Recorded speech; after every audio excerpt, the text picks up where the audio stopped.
Good morning. It is time for the Mike Hewitt Show, and it's 2015. Mike Hewitt Show is brought to you by Renegade River in Spring Lake. It's always a new year, and we have these files that decide to expire themselves.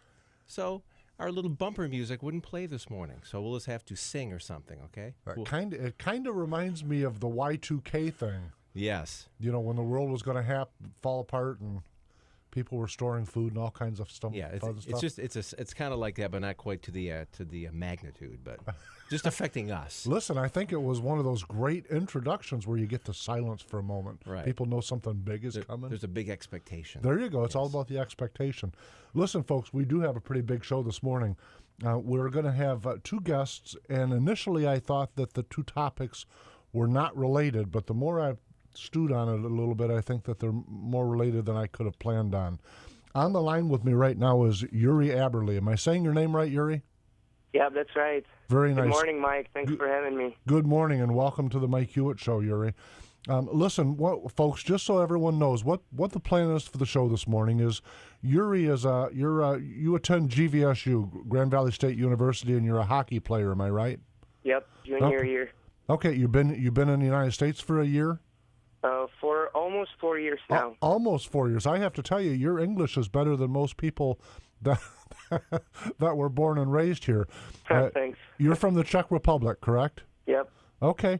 And then the other phone call we're going to have somewhere in the next 5 or 10 minutes is from a fella that he's been on the show before. His name is Jeff Grunow, if I'm saying his name right. And we'll introduce him when he comes on, but he's part of the Keep the Grand Haven Cross Facebook group and a member of the Dewey Hill Foundation. And he'll be on to give us an update on what the new plan is now that the city of Grand Haven has voted and decided to have the cross turned into an anchor. So I say that the two topics kind of meld a little bit because of frankly because of the communist history, a short history of the Czech Republic.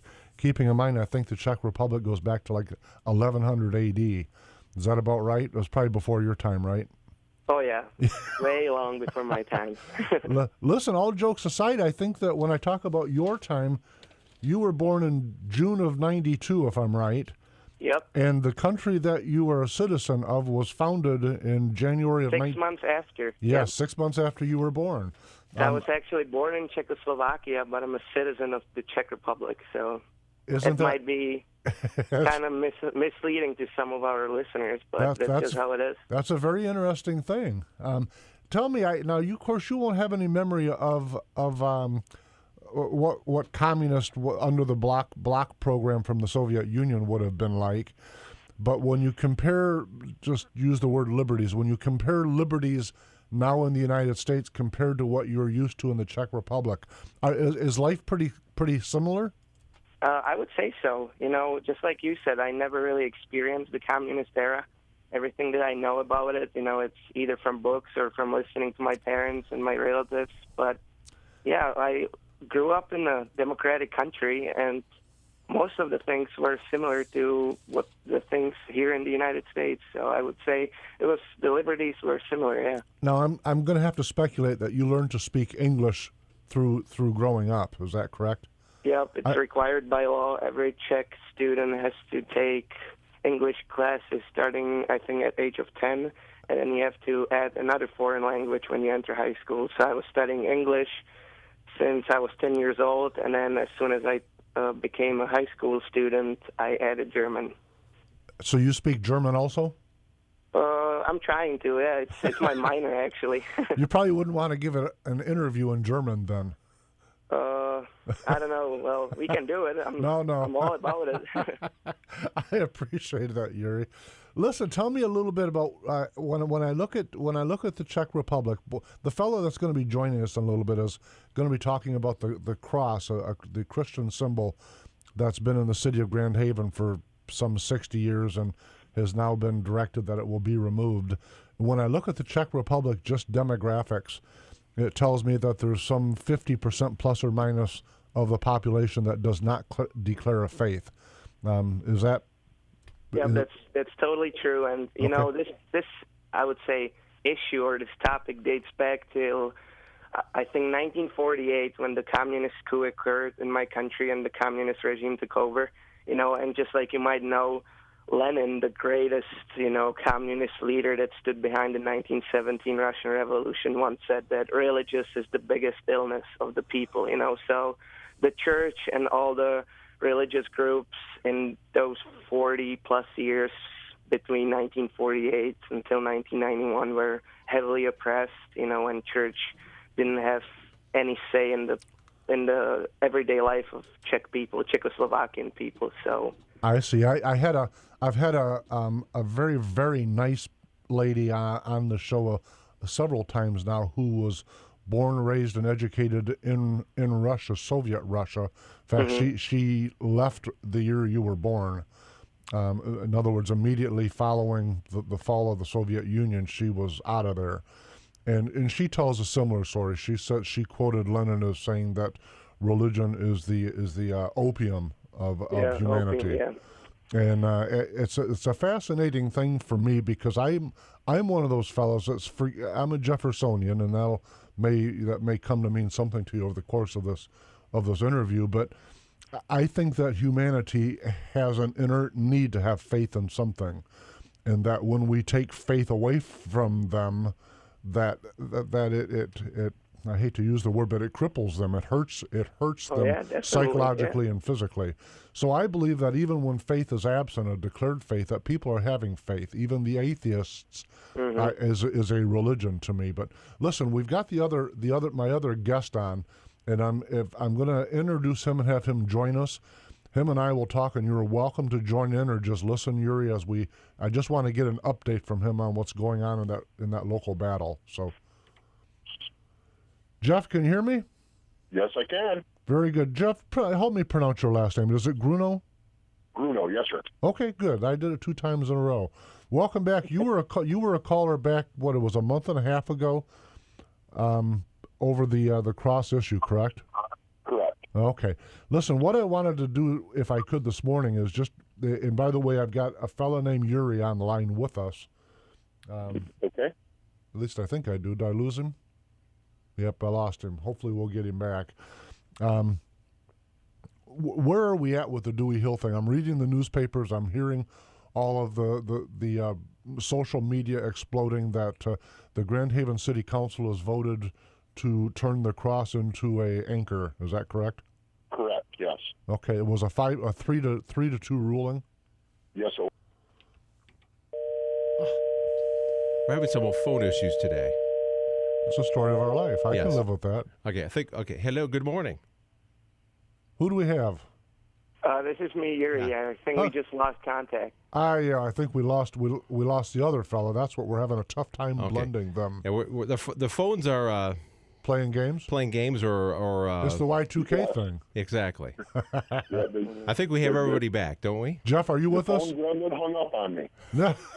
Hey, I know you've been hung up on by better. I get it. You know what? Never, Mike. You're the best. Hey, you're the best. Listen, I appreciate you very much. Now, so we're standing at a 3-2 vote. Is this over, Jeff? Is it just done? What do we do? What do the folks of the community do now? This is so not over. This is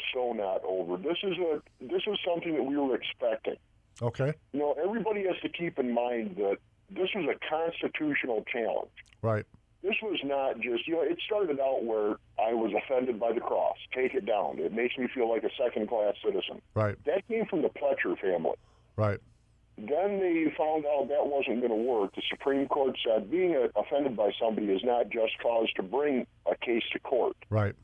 So they changed everything. They changed their tune about 6 different times. And the last one was, it's unconstitutional. Division of church and state, Establishment Clause.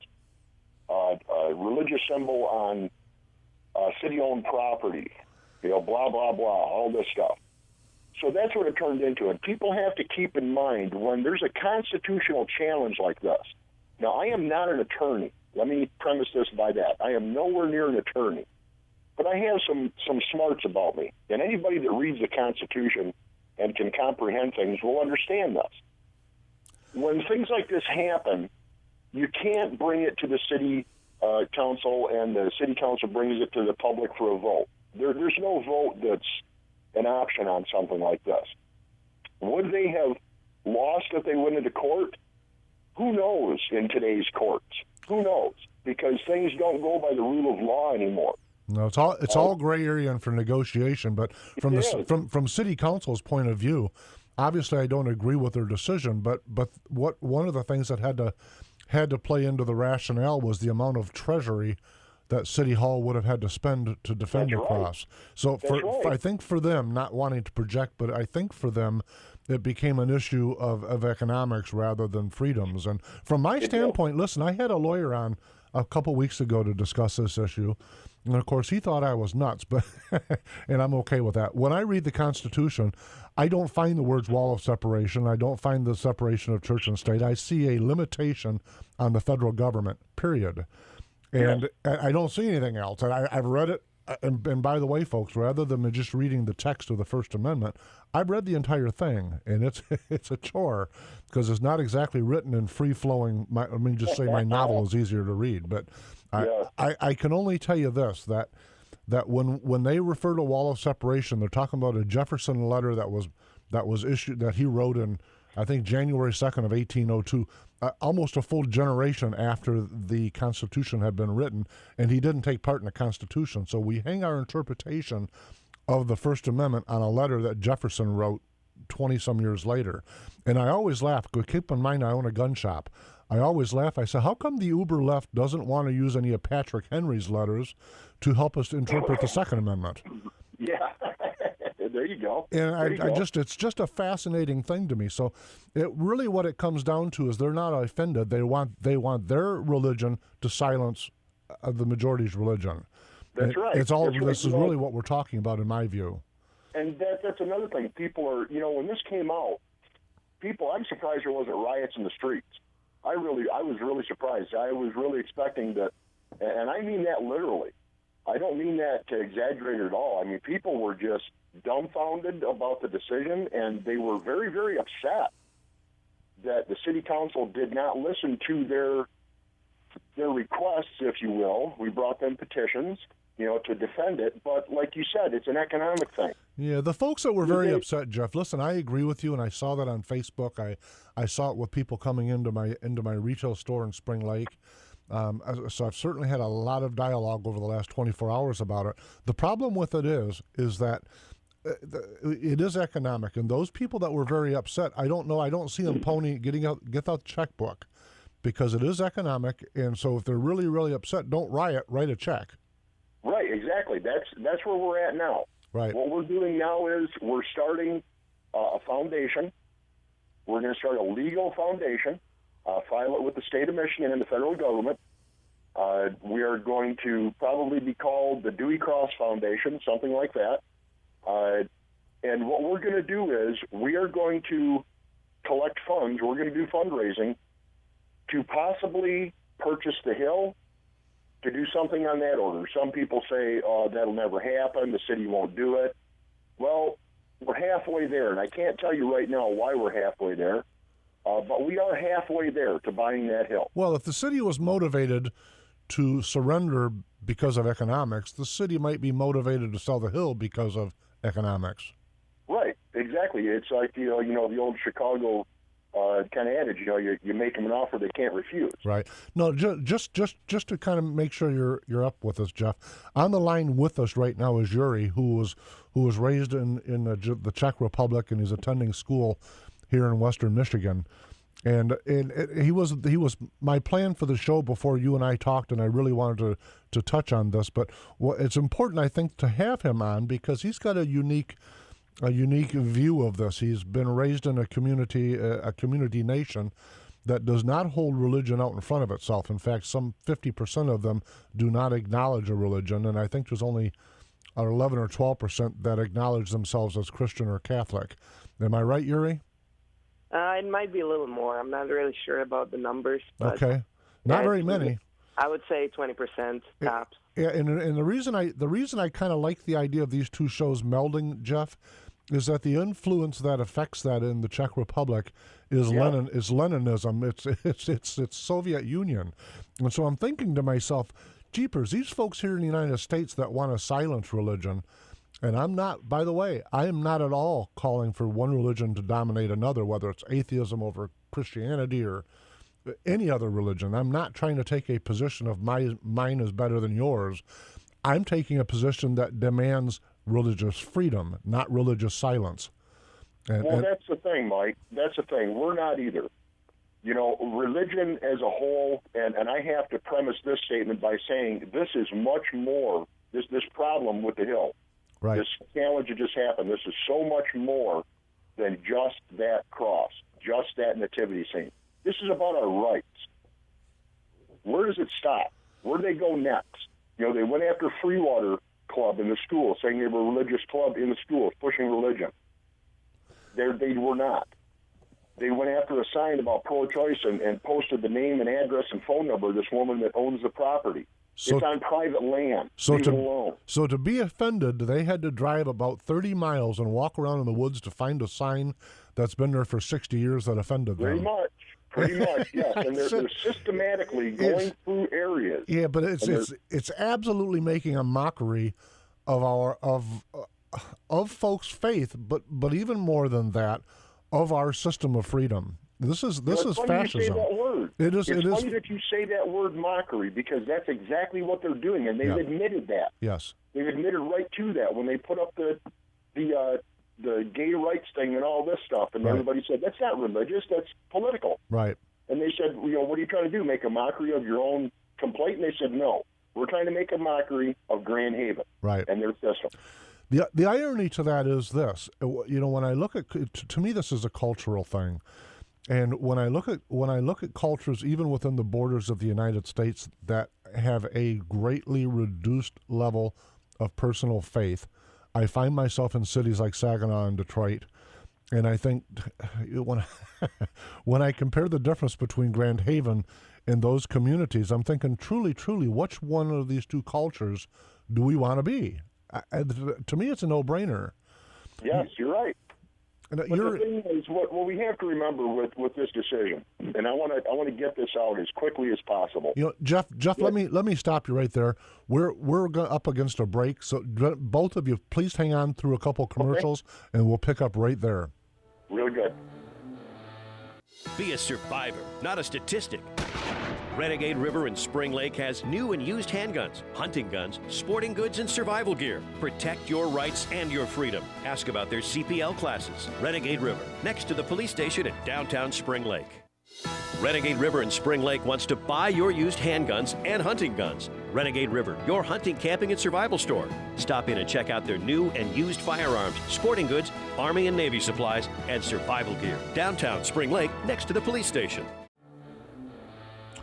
Welcome back to the Mike Hewitt Show. My name is Mike Hewitt, and on the line with me today, with a very busy show, is Jiri Aberle and Jeff Grunow. Jiri is from the Czech Republic, going to school here in Western Michigan, and Jeff is with the Facebook group Keep the Grand Haven Cross, and also one of the founding members of the Dewey Hill Foundation. Gentlemen, welcome back.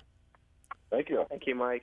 Listen, when we were off air, folks, one of the things I wanted to share with you, because I think it's kind of important to the dynamic of having you two particular guests on at the same time, I was asking Jiri what his interpretation was of the conversation he was listening to, keeping in mind, folks, that this is not the show Jiri thought he was signing up for, okay?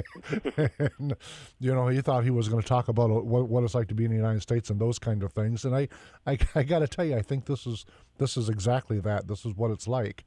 Well, what he was telling me is that some of the words, like when I was using the words Leninism and fascism, was a little bit sensational. Jiri, tell me again, what are your thoughts when I use those kind of words? Well, I didn't technically say sensational. I was just saying... That was my word. I apologize. Yeah. I said it might have been sounding too radical. Yes? When do you think it's radical for me to use those words? Does it sound radical, or is it radical? Well, let me explain. When we say these two words in Europe, we know we have some generation, some folks on the street that actually have lived through these hard times, So we're kind of, we don't like to remind them of all the bad times, and we're thinking that we're behind this bad era, behind these dark ages, So when we use these two strong words, especially fascism, it's somehow controversial. Every time we touch this subject, it's controversial.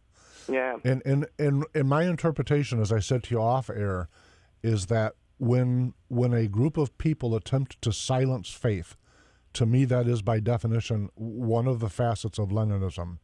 And when they say to you, I'm going to shut you up, period, to me, by definition, that is one of the facets of fascism. And the reason I use those two words is not my word, is not to be sensational, but to try to say, please, folks, wake up.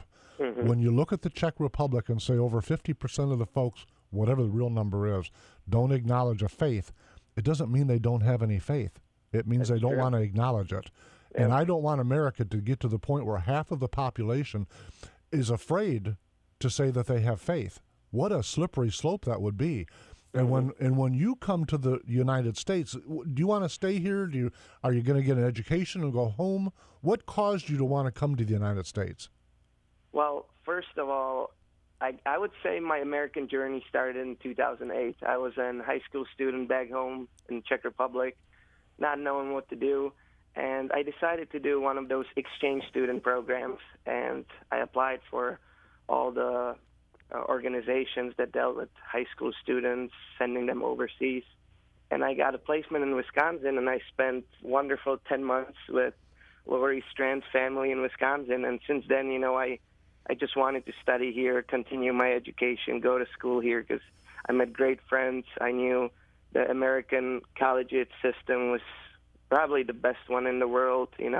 The research opportunities that we have here, the diversity on campuses, the experienced professors.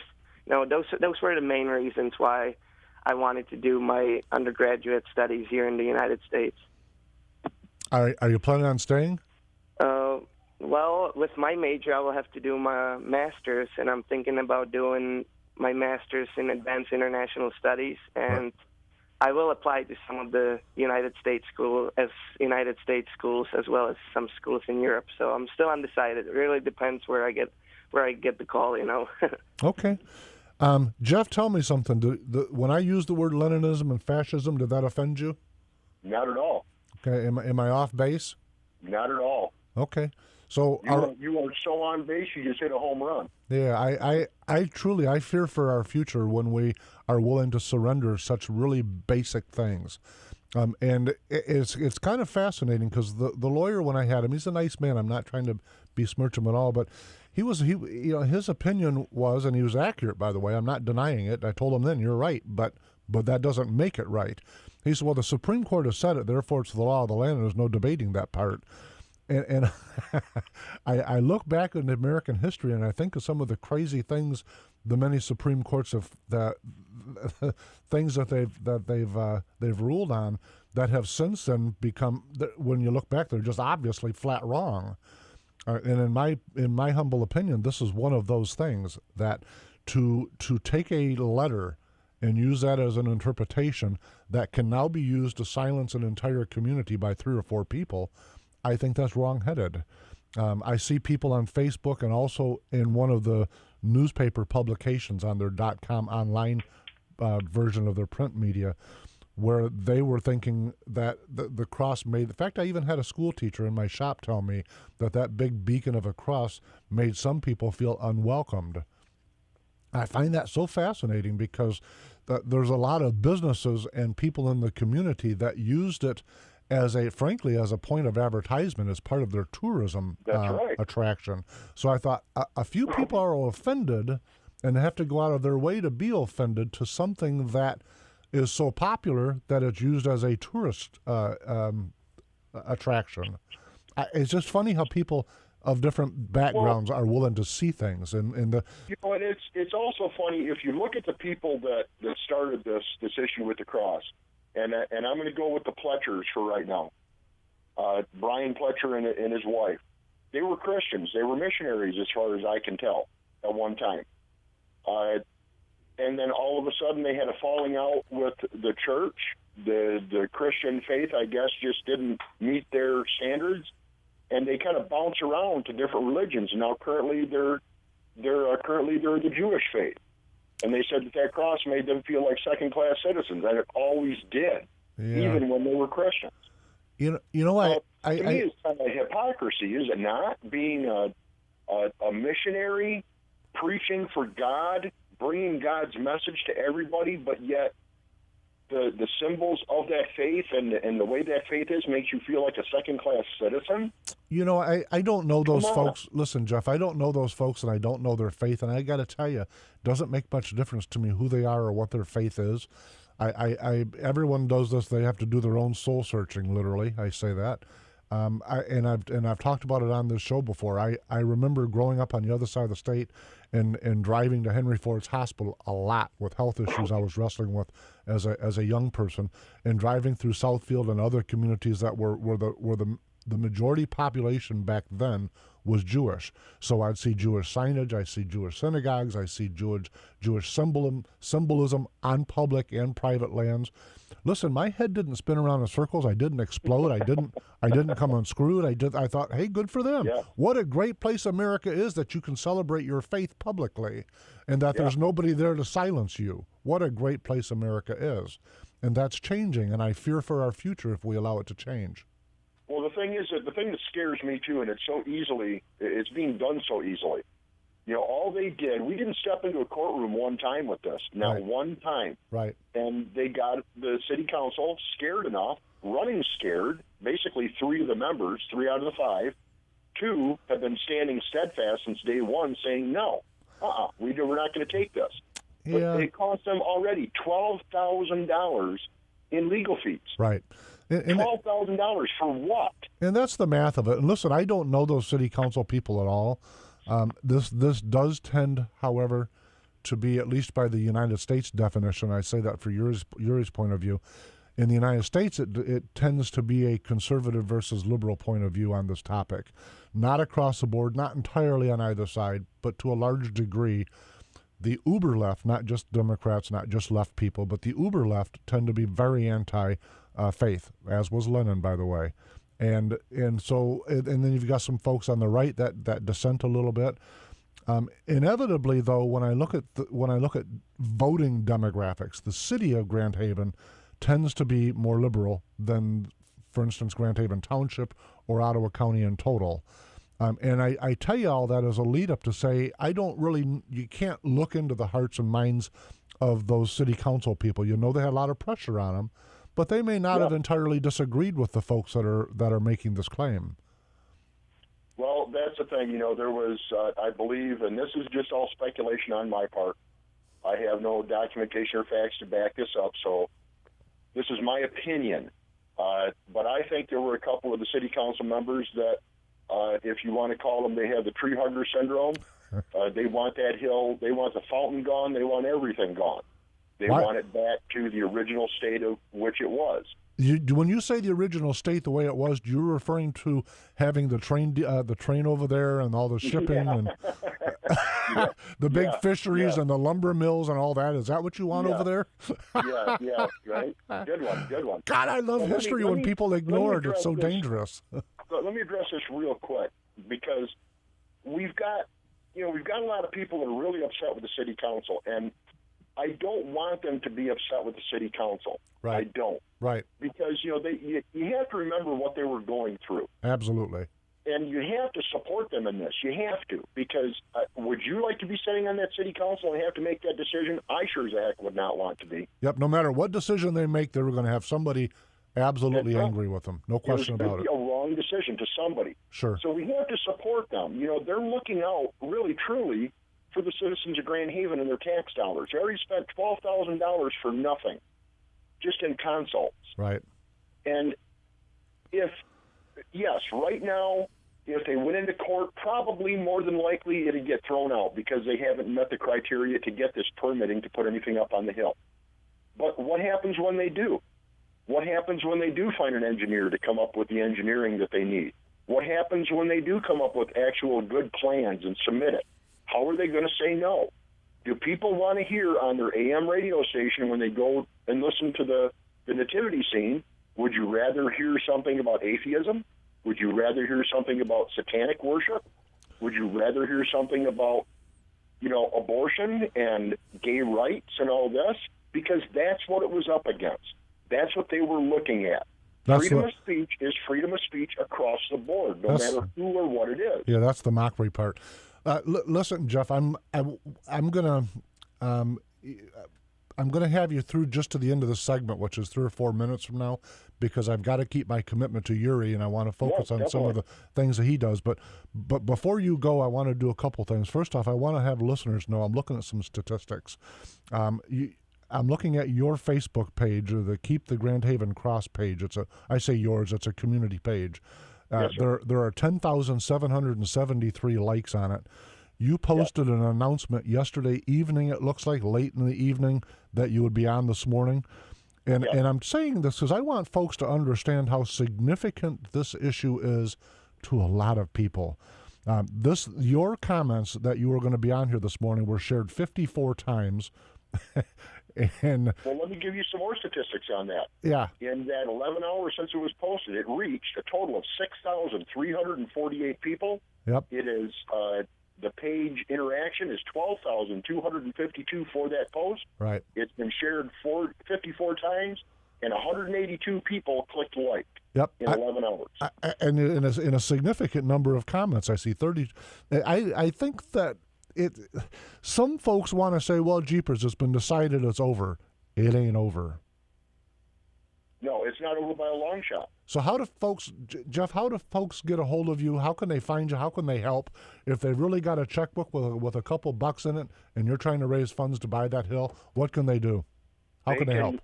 They can go to Facebook and go to Keep the Grand Haven Cross, find that page on Facebook, or find me on Facebook and send me a personal friend request. That's fine also. We're going to be posting everything through that Facebook page, and we're also going to keep you informed so you can make the announcements for us also on your show to keep your listeners informed and up to date on everything. What we're going to do is we're going to start crowdfunding, and we're going to start having events in Grand Haven, Muskegon, Grand Rapids, Holland, all over the place. And that's going to be over the next probably 6 to 9 months. Of course, I'm going to wait until Mother Nature stops with the white stuff and it warms up a little bit.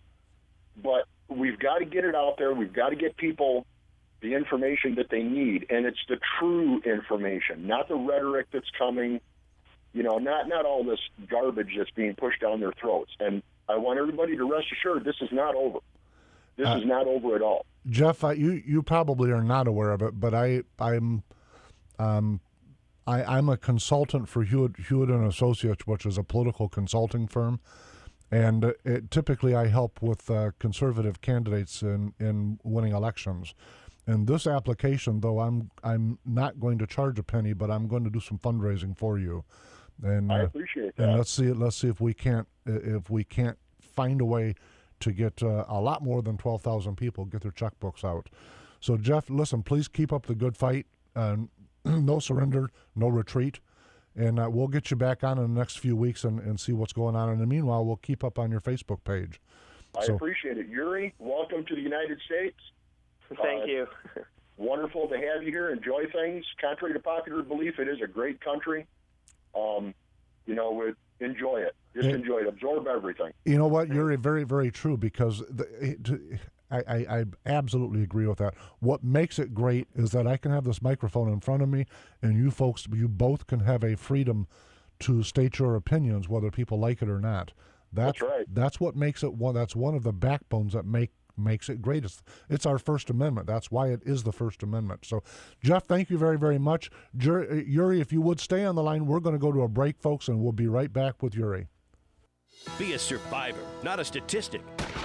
Renegade River in Spring Lake has new and used handguns, hunting guns, sporting goods, and survival gear. Protect your rights and your freedom. Ask about their CPL classes. Renegade River, next to the police station in downtown Spring Lake. Renegade River in Spring Lake wants to buy your used handguns and hunting guns. Renegade River, your hunting, camping, and survival store. Stop in and check out their new and used firearms, sporting goods, Army and Navy supplies, and survival gear. Downtown Spring Lake, next to the police station. Welcome back to the Mike Hewitt Show. My name is Mike Hewitt, and on the line with me still, I hope, is Jiri Aberle. Am I saying the name right, Jiri? Yep, you are. Okay. 3 or 4 times now. I'm going to get her down. Listen, I really appreciate you sitting through that conversation, because it certainly wasn't the show I'd planned for you and I, but I do think it was a nice mix, just because of the history of the Czech Republic and what we were debating with some First Amendment freedoms here in the United States. But I'm curious now that we can focus for a few minutes on the differences. The reason I wanted to have you on, Jiri, and I think what made is Matt Wiedenhoff, is he your coach, or how do you know him? He's my assistant coach. I'm on the GVSU hockey team, and he's your assistant coach.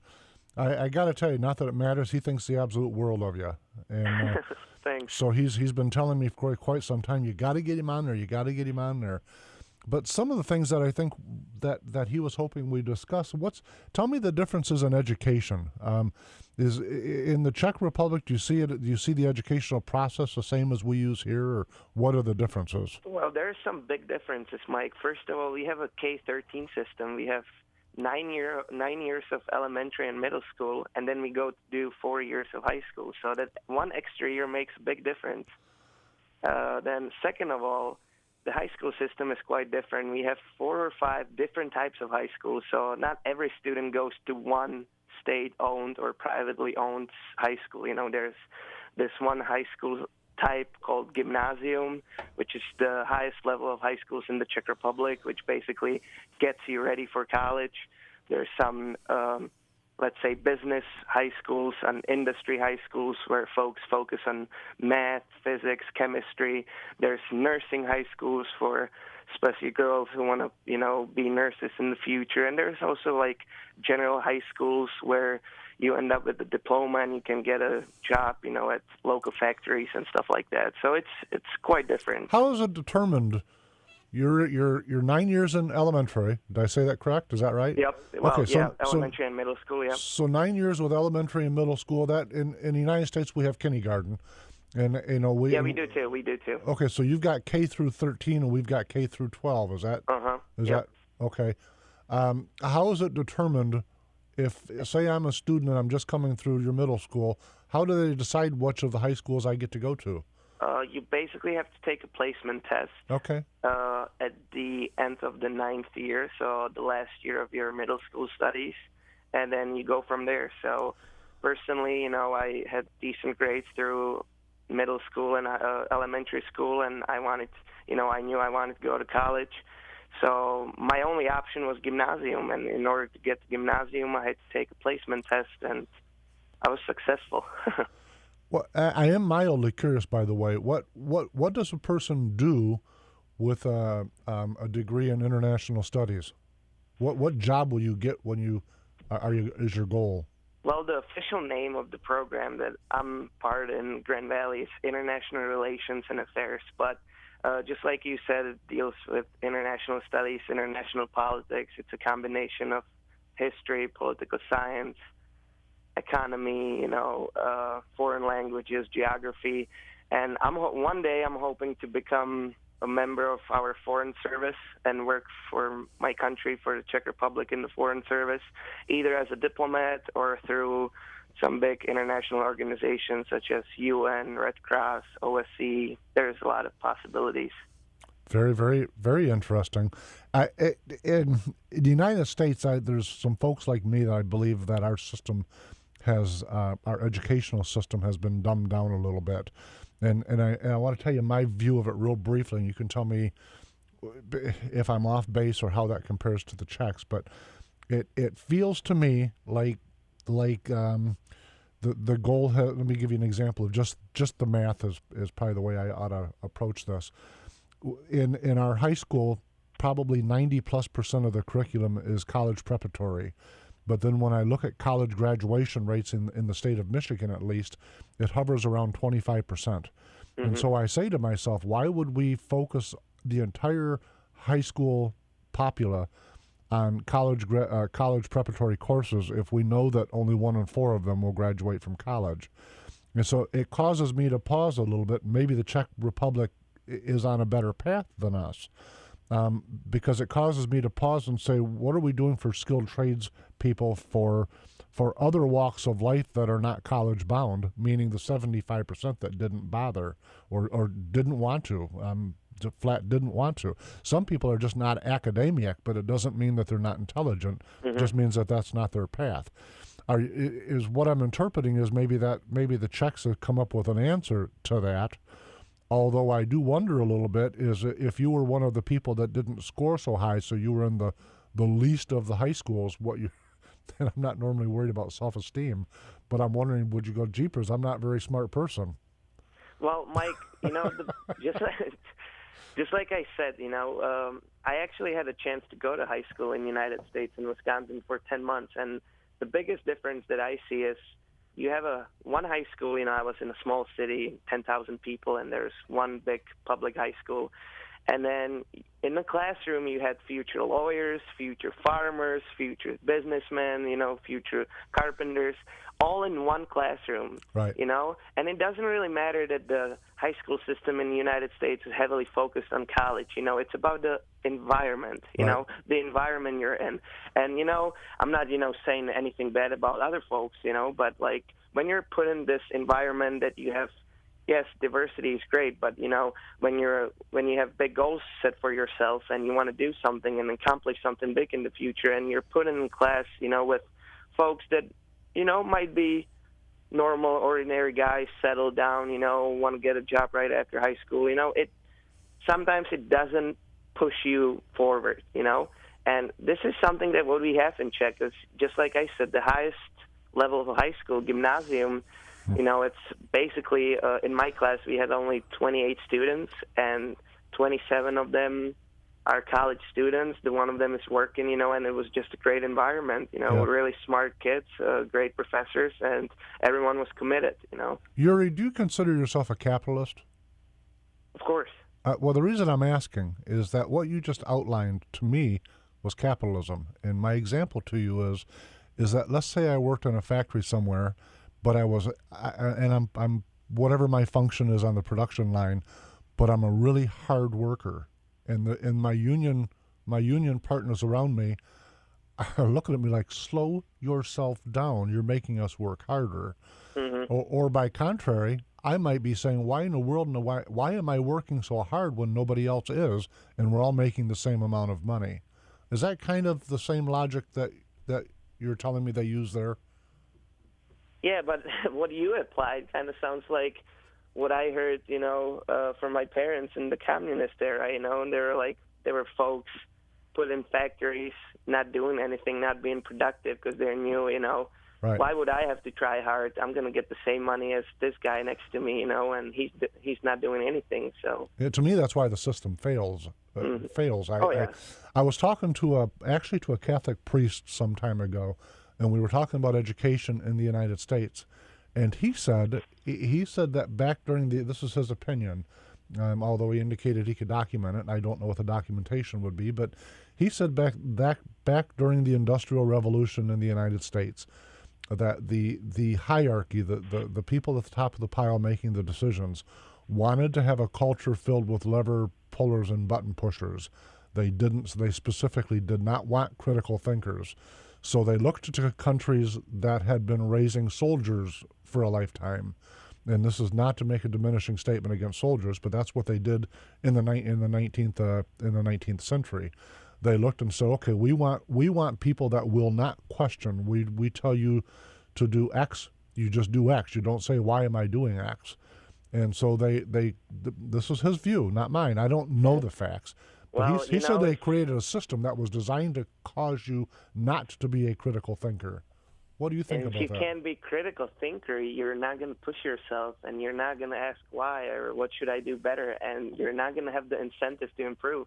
And not just only yourself, your company, your community, and the state as a whole, So one of the things I wanted to ask you while I've got you on, Yuri, is the United States and Russia seem to be heading back down an awkward path.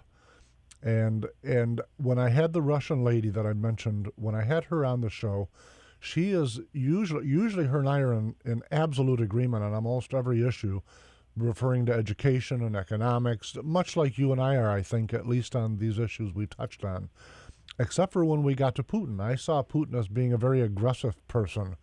And she said, her words were on the show, she says, well, if your president defended the United States the way that Putin is defending Russia, he would have an 80% approval rate. And how she saw it was, she saw the European Union as being a socialist organization that was trying to take away former associate states of Russia, and that Putin was finally pushing back after 30 years of Russian silence. Does any of that add up with what your experiences are and how your family may interpret the news over there? Well, this is a hot topic, Mike. You know, Yep, I know. Even though that we're a post-communist country, we consider ourselves as a part of the Western civilization, part of the Western world. Right. And things that have been going on in Ukraine and things that Mr. Putin have been doing are, going against all the great ideas and all the great things that we have about democracy, liberty, freedom. And we see Mr. Putin as a 19th century diplomat that ignores all the functioning political institutions that have been put in place after World War II, and he only cares about his spheres of influence, and that's not the way to go in the 21st century. He's saying that the European Union is a socialist instrument that should, control his markets in the Eastern Europe, but you know what? The European Union is an instrument that should unite Europe. Also, when Mr. Putin says that NATO is the biggest threat to Russian security, I mean, NATO has been an organization that acted as a shield for democracies in Central, Western, and Eastern Europe. So, it's a really hot topic and how we interpret things that Putin has been doing. But, we folks in the Czech Republic, well, especially folks who are, educating and who know something about the international relations. So especially the folks that are in that 5th high school you talked about. Yeah, right? Yep. And people in gymnasium, definitely. We see acts of President Putin as a clear violation of international law. Right. There's a treaty on friendship and cooperation between Russia and Ukraine, and that was signed in 1994, which should guarantee Ukraine's territorial integrity and give some security guarantees, and yet he still went to Crimea, he still went to eastern Ukraine, he still supports the rebels and separatists in Luhansk and Donetsk. So her view of that, Yuri, was that that Kyiv was the mother, the founding city of Russia, and so therefore it isn't like he's impaling a foreign country. It was the founding of Russia there in Kyiv. So that's a fascinating view. Listen, we've got about 2.5 minutes left, and before I do that, I got to pause for a minute and share. I'm reading Facebook while we've been talking, and there are some comments that are coming in regarding the cross issue that you sat through. Yuri, and I appreciate you doing that. But one of them I wanted to share with you and with listeners. Is from a very good friend of mine that lives up in the northern end of our listenership, and he writes, "Progressives change definition of original words and their meanings. What will they say when Christians say that the anchor symbolizes that their faith is anchored in Jesus Christ as their personal Lord and Savior? Will they then want to change the anchor or change it into something else or have it removed?" And I got to tell you, it's a fascinating question that people need to ponder, because we're all arguing over symbolism. And so we can assign whatever value and meaning to a symbol that we decide. And will the enemies of freedom, frankly, continue to attack whatever symbolism we set forward? It's something important for people to pause. Make sense? Oh, yeah, definitely. Okay. Just like you said, I've been only sitting through the conversation, but I agree on some of the topics. And then just like I said, some things that have been said might have sound too radical to me, but, it's the personal belief, and it's your guys' idea. So that's just how it should be, right? I only use those words truly. First off, I think they're accurate by definition, but I use them purposely to get people's attention. Yuri, listen, that's the music, so we're done. Thank you very, very much. Thank you very much for having me on, Mike. I look forward to meeting you in person. Bye-bye now, everybody. Bye. Be a survivor, not a statistic. Renegade River in Spring Lake has new and used handguns, hunting guns, sporting goods, and survival gear. Protect your rights and your freedom. Ask about their CPL classes. Renegade River, next to the police station at downtown Spring Lake. Renegade River in Spring Lake wants to buy your used handguns and hunting guns. Renegade River, your hunting, camping, and survival store. Stop in and check out their new and used firearms, sporting goods, Army and Navy supplies, and survival gear. Downtown Spring Lake, next to the police station.